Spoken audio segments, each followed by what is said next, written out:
ସାଙ୍ଗମାନେ ଜୀବନରେ ନା ମରିବା ତ ହେଉଛି ସୁନିଶ୍ଚିନ୍ତ। ଜୀବନରେ ମରିବା ହେଉଛି ସୁନିଶ୍ଚିନ୍ତ।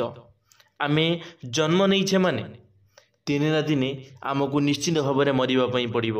ନିଶ୍ଚିନ୍ତ ଭାବରେ ଗୋଟିଏ ସମୟରେ ଏ ପୃଥିବୀ ପୃଷ୍ଠକୁ ଆମକୁ ଛାଡ଼ିବା ପାଇଁ ପଡ଼ିବ। ସେଥିପାଇଁ ଆମେ ଡରିବା ନିହାତି ଆବଶ୍ୟକ ନାହିଁ। ଆମେ କେବେ ବି ହେଲେ ମନରେ ଭୟ କରିବା ଆବଶ୍ୟକ ହିଁ ନାହିଁ। କାରଣ ଆମେ ସବୁବେଳ ପାଇଁ ଡରି ଯାଇଥାଉ ଆମ ମୃତ୍ୟୁକୁ ନେଇ। ଆମେ ଯଦି ଗୋଟିଏ ସମୟରେ ମରିଯାଉ ତେବେ କ'ଣ ହେବ? ତେବେ ଆମ ପରିବାର ଲୋକଙ୍କର କ'ଣ ହେବ? ଆମ ପରିବାର ଲୋକ କେମିତି ଚଳିବେ? ସବୁକିଛି ଏମିତି ମନରେ ଭାବନା ଆସିଥାଏ।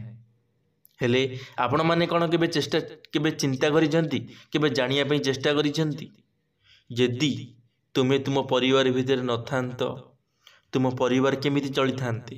ତୁମ ପରିବାର କେମିତି ଆଗକୁ ବଢ଼ିଥାନ୍ତେ? କେବେ ବି ହେଲେ ଚିନ୍ତା କରିନାହଁ। ଆଜି ଆମେ ଜାଣିବା ଏ ଭିଡ଼ିଓ ମାଧ୍ୟମରେ ଚାରୋଟି ଜିନିଷ, ଯେଉଁ ଚାରୋଟି ଜିନିଷ ଯେବେ ଆମ ଜୀବନରେ ଘଟିବ ସେବେ ଆମ ଜୀବନରେ କ'ଣ ହେବ? କ'ଣ ଏ ଚାରୋଟି ଜିନିଷ ଆଜି ଆମେ ଜାଣିବା ଏଇ ଭିଡ଼ିଓ ମାଧ୍ୟମରେ। ଚାଲନ୍ତୁ ସାଙ୍ଗମାନେ ଆଜିର ଭିଡ଼ିଓଟି ଆରମ୍ଭ କରିବା। ସାଙ୍ଗମାନେ ମୁଁ ବିଶ୍ୱଜିତ ଆପଣମାନଙ୍କୁ ସ୍ୱାଗତ କରୁଛି ମୋର ଏକ ନୂଆ ଭିଡ଼ିଓରେ। ଚାଲନ୍ତୁ ସାଙ୍ଗମାନେ ଆଜିର ଭିଡ଼ିଓଟି ଆରମ୍ଭ କରିବା। ସାଙ୍ଗମାନେ ମୃତ୍ୟୁ ପୂର୍ବରୁ ଯମରାଜ ଦେଇଥାନ୍ତି ଏହି ଚାରୋଟି ସନ୍ଦେଶ। ସେ ଚାରୋଟି ସନ୍ଦେଶ କ'ଣ ଆଜି ଆମେ ଜାଣିବା ଏହି ଭିଡ଼ିଓ ମାଧ୍ୟମରେ। ଚାଲନ୍ତୁ ସାଙ୍ଗମାନେ ଭିଡ଼ିଓଟି ଆରମ୍ଭ କରିବା। ସାଙ୍ଗମାନେ ଆମେ ସମସ୍ତେ ଧରିତ୍ରୀକୁ ଜନ୍ମ ହୋଇ ଆସିଛୁ, ଆଉ ଆମର ମୃତ୍ୟୁ ମଧ୍ୟ ନିଶ୍ଚିତ ଅଟେ। ଯମରାଜ ମୃତ୍ୟୁ ପୂର୍ବରୁ ଚାରୋଟି ସନ୍ଦେଶ ଦେଇଥାନ୍ତି, ଯେଉଁଥିରୁ ପ୍ରତ୍ୟେକ ମଣିଷକୁ ଜଣାପଡ଼ିଥାଏ କି ମରଣ ପାଖେଇ ଆସୁଛି ବୋଲି। ପୃଥିବୀରେ ମୃତ୍ୟୁ କେବଳ ମଣିଷଙ୍କର ନୁହେଁ, ଭଗବାନ ମଧ୍ୟ ଏଥିରେ ବାନ୍ଧି ହୋଇଛନ୍ତି। ଯେମିତିକି ଭଗବାନ କୃଷ୍ଣ, ଶ୍ରୀରାମ, ଯିଏ ବି ପୃଥିବୀ ପୃଷ୍ଠରେ ଜନ୍ମ ନେଇଥାନ୍ତି ସେମାନଙ୍କୁ ଯିବାକୁ ପଡ଼ିଥାଏ ଏ ପୃଥିବୀକୁ ଛାଡ଼ିକି। ଯେବେ ବି ଭଗବାନ ମନୁଷ୍ୟ ରୂପରେ ଜନ୍ମ ନେଇଛନ୍ତି ତାହା ତ୍ୟାଗ କରିଛନ୍ତି। ଆଜି ଆମେ ଜାଣିବା ସେହି ଚାରୋଟି ସନ୍ଦେଶ ବିଷୟରେ, ଯାହା ଯମରାଜ ମୃତ୍ୟୁ ପୂର୍ବରୁ ଦେଇଥାନ୍ତି। ବ୍ୟକ୍ତିର ବୟସ ବଢ଼ିବା ସହ ଚୁଟି ପାଚିବାକୁ ଲାଗିଥାଏ। ଆଜିକାଲି ପ୍ରାୟତଃ ସମୟ ପୂର୍ବରୁ କେଶ ପାଚି ଯାଉଛି, କିନ୍ତୁ ଏଠାରେ ବୟସ୍କ ଲୋକଙ୍କ କଥା କୁହାଯାଉଛି। ଏଣୁ ମଣିଷର ଚୁଟି ପାଚିଗଲେ ଜାଣିହେବ କି ତାଙ୍କର ଶେଷ ସମୟ ଆସିଗଲାଣି। ଏହା ସହ ମଣିଷର ବୟସ ବଢ଼ିବା ସହ ଖାଇବା ପିଇବା ସ୍ୱଭାବରେ ପରିବର୍ତ୍ତନ ଆସିଥାଏ, ଆଉ ସମୟ ସହ ଦାନ୍ତ ମଧ୍ୟ ଝଡ଼ିବା ଆରମ୍ଭ ହୋଇଯାଇଥାଏ। ମଣିଷର ପରିଣତ ବୟସରେ ତାଙ୍କ ସ୍ୱଭାବରେ ଅନେକ ପରିବର୍ତ୍ତନ ଆସିଥାଏ। ସେମାନେ ସବୁକିଛି ଜାଣି ମଧ୍ୟ ପିଲାଙ୍କ ଭଳି ବ୍ୟବହାର କରିଥାନ୍ତି। ବୟସ ସହ ଦାନ୍ତ ଝଡ଼ିବା ସନ୍ଦେଶ ଦେଇଥାଏ କି ବ୍ୟକ୍ତିର ମୃତ୍ୟୁ ପାଖେଇ ଆସୁଛି ବୋଲି। ତୃତୀୟ ସଂକେତ ଯମରାଜ ସେତେବେଳେ ଦେଇଥାନ୍ତି ଯେବେ ମଣିଷର ଇନ୍ଦ୍ରିୟ ଜ୍ଞାନ, ଯେମିତିକି ଶୁଣିବା, ଦେଖିବା ଇତ୍ୟାଦି ଏସବୁ ବନ୍ଦ ହୋଇଗଲେ ଜାଣିନେବ କି ମଣିଷର ମୃତ୍ୟୁ ପାଖେଇ ଆସୁଛି। କୌଣସି ବ୍ୟକ୍ତି ନିଜର ଶେଷ ସମୟରେ ନିଜ ଲୋକଙ୍କୁ ଦେଖିବାକୁ ଇଚ୍ଛା ରଖିଲେ ଜାଣିନେବ କି ତାଙ୍କର ମୃତ୍ୟୁ ପାଖେଇ ଆସିଛି।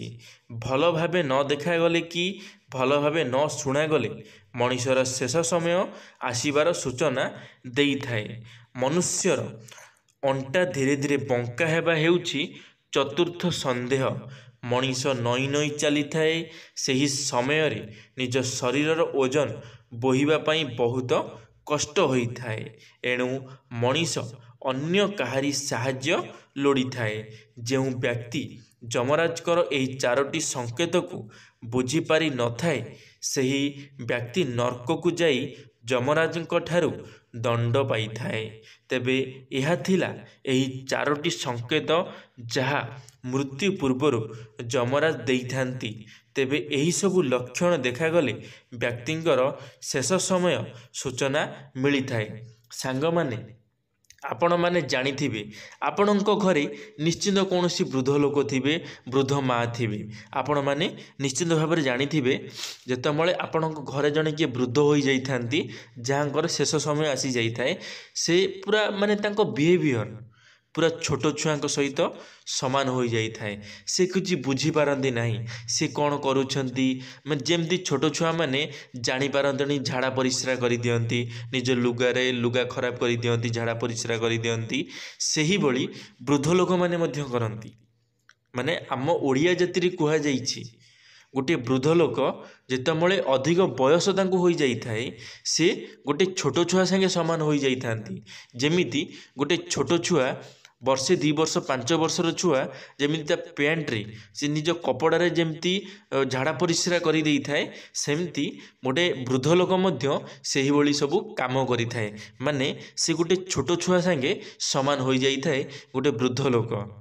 ସେଥିପାଇଁ ହେଲେ ଘର ଲୋକମାନେ ସେ ସମୟରେ ବହୁତ ଚିଡ଼ଚିଡ଼ି ହେଇଥାନ୍ତି, ବହୁତ ରାଗିଥାନ୍ତି, ବହୁତ ଖରାପ କରି କଥାବାର୍ତ୍ତା କରିଥାନ୍ତି, କହିଥାନ୍ତି ତୁମେ ମରି କାହିଁ ଯାଉନ, ତୁମେ କାହିଁ ଏମିତିକା କାମ କରୁଛ, କିଏ ତୁମର ଏତେ ସବୁ କାମ କରିବ।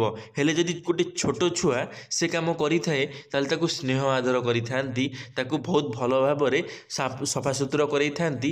ହେଲେ ଗୋଟେ ବୃଦ୍ଧ ଲୋକ ଯଦି ଏ କାମ କରିଥାଏ, ତାକୁ ସଫାସୁତୁରା ନ କରି ତାକୁ ଗାଳି ଦେଇଥାନ୍ତି, ତାଙ୍କୁ ଖରାପ କରି କହିଥାନ୍ତି। ଇଏ କେତେ ଦୂର ଠିକ୍ ଆପଣମାନେ କମେଣ୍ଟ ମାଧ୍ୟମରେ ଜଣେଇବେ। ଇଏ କେତେ ଦୂର ସବୁ ଲୋକମାନେ ଯାହା ସବୁ କରୁଛନ୍ତି କେତେ ଦୂର ଠିକ୍ କରୁଛନ୍ତି। ହେଲେ ଆପଣମାନେ ଯଦି ଏମିତି କାମ କରୁଛନ୍ତି, ତାହେଲେ ଆପଣମାନେ ନିଜକୁ ପରିବର୍ତ୍ତନ କରାଇ ଦିଅନ୍ତୁ।